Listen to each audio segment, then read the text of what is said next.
ಕೌಶಿಕಿ, ಏನಾಯ್ತು? ಏಕೆ ಹೀಗೆ ಕಿರ್ಚಿಕೊಳ್ಳುತ್ತಿದ್ದೀಯಾ? ನಿಮ್ಗೊಂದು ಸಂತೋಷದ ಸುದ್ದಿ ತಂದಿದ್ದೀನಿ. ಹೌದೇ? ಹಾಗಾದರೆ ಅದೇನೆಂದು ಬೇಗ ಹೇಳಿ.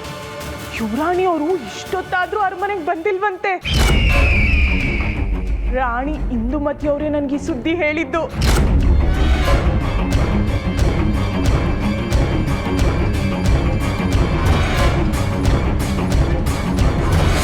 ಖಂಡಿತ ಯುವರಾಣಿ ಅವರು ಅವ್ರ ಗೆಳೆಯನ್ ಜೊತೆಗೆ ಇರ್ತಾರೆ. ಇದೇನಾದರೂ ನಿಜವಾಗಿದ್ದರೆ ಈ ವಿಷಯವನ್ನು ದೊಡ್ಡದು ಮಾಡಲೇಬೇಕು. ಅದ್ರ ಬಗ್ಗೆ ಯೋಚನೆ ಮಾಡಬೇಡಿ. ಈಗಲೇ ಹೋಗಿ ಮಹಾರಾಜರ ಹತ್ರ ರೇಣುಕೆ ಅವರು ಅರಮನೇಲಿ ಇಲ್ಲ ಅಂತ ಹೇಳಿ. ಆಮೇಲೆ ನೋಡಿ ಏನಾಗತ್ತೆ ಅಂತ.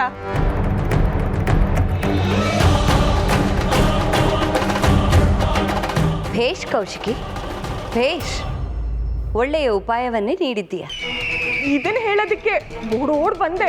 ಈ ವಿಷಯನ ಮಹಾರಾಜರು ಕೇಳಿದ್ರೆ ಸಿಟ್ಟಾಗ್ತಾರೆ. ರೇಣುಕೆ ಅವ್ರ ಮೇಲೆ ಕೆಟ್ಟ ಅಭಿಪ್ರಾಯ ಹುಟ್ಟತ್ತೆ.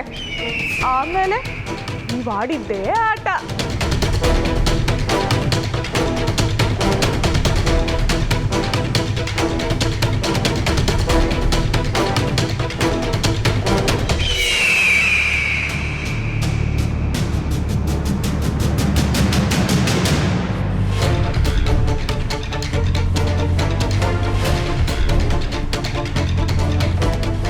ಮಹಾರಾಣಿಯವರೇ, ಇದು ನನಗೇನಾ?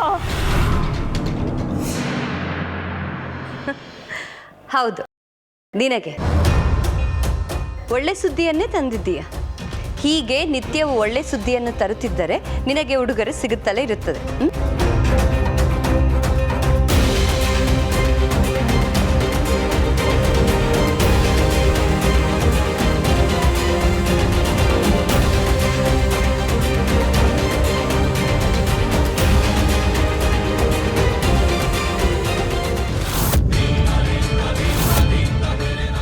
ರೇಣು, ನಾವು ಜೊತೆಗಿದ್ರೆ ಅಪಾಯ ಇರಲ್ಲ ಅಂತಂದರೆ ನಾವೀಗ ಯಾವುದೋ ತೊಂದರೆ ಸಿಕ್ಕಾಕೊಂಡಿದ್ದೀವಿ ಅಂತ ಅರ್ಥನಾ?